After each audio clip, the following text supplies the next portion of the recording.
परेश ने पीछे मुड़कर देखा तो उसके होश उड़ गए। वो औरत एक खौफनाक चुड़ैल में परिवर्तित हो गई थी। उस चुड़ैल ने जोर से परेश को धक्का दिया और उसको कार से नीचे गिरा दिया। फिर परेश को घसीटकर तालाब की ओर ले जाने लगी। परेश बहुत चीखा और चिल्लाया, लेकिन चुड़ैल ने उसकी एक नहीं सुनी। परेश ने चुड़ैल से कहा, कृपया मुझे छोड़ दो, मुझे जाने दो। मैंने आपका क्या बिगाड़ा है? परेश, तू आज मेरे हाथों से ही मरेगा। तुम्हारे दोनों दोस्तों को तो मैं मौत के घाट उतार चुकी हूँ, अब तुम्हारी बारी है। याद करो बरसात की वो अंधेरी रात, जिस रात को तुम लोगों ने मेरी हत्या करके मुझे तालाब में फेंक दिया था। जिस जमीन ने मुझे और मेरे माँ बाप को रोज ही रोटी दिलाई थी, वह जमीन तुम तीनों हड़पना चाहते थे और उस जमीन पे शराब की फैक्ट्री लगाना चाहते थे। जब मैंने और मेरे पिताजी ने हस्ताक्षर करने से मना कर दिया, तो तुम पापी दरिंदों ने मेरी और मेरे पिता की हत्या कर दी और दोनों को तालाब में फेंक दिया।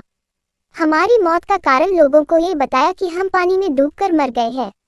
मैं उस जमीन पे कभी भी शराब की फैक्ट्री नहीं चलने दूंगी तथा मैं वापस मेरे और मेरे पिताजी का बदला लेने के लिए आई हूँ। आज तुझे भगवान भी मुझसे बचा नहीं पाएगा, कहकर चुड़ैल ने जोर से धक्का दिया और परेश को तालाब में गिरा दिया और पानी में डूबकर उसकी तुरंत मौत हो गई। फिर चुड़ैल अदृश्य हो गई। दूसरे दिन किसी ने परेश की लाश को पानी में बहते हुए देखा तो तुरंत पुलिस को संपर्क किया। पुलिस ने जांच करके उसकी लाश उसके परिवार को दे दी तथा मौत का कारण ये बताया कि उसकी मौत पानी में डूबकर हुई। सूचना, ये कहानी काल्पनिक है।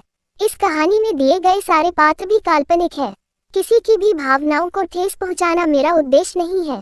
कोष्टक नजदीक है, मैं तुझे नहीं छोड़ूंगी। परेश ने पीछे मुड़कर देखा तो उसके होश उड़ गए। वो औरत एक खौफनाक चुड़ैल में परिवर्तित हो गई थी। उस चुड़ैल ने जोर से परेश को धक्का दिया और उसको कार से नीचे गिरा दिया। फिर परेश को घसीटकर तालाब की ओर ले जाने लगी। परेश बहुत चीखा और चिल्लाया, लेकिन चुड़ैल ने उसकी एक नहीं सुनी। परेश ने चुड़ैल से कहा, कृपया मुझे छोड़ दो, मुझे जाने दो। मैंने आपका क्या बिगाड़ा है?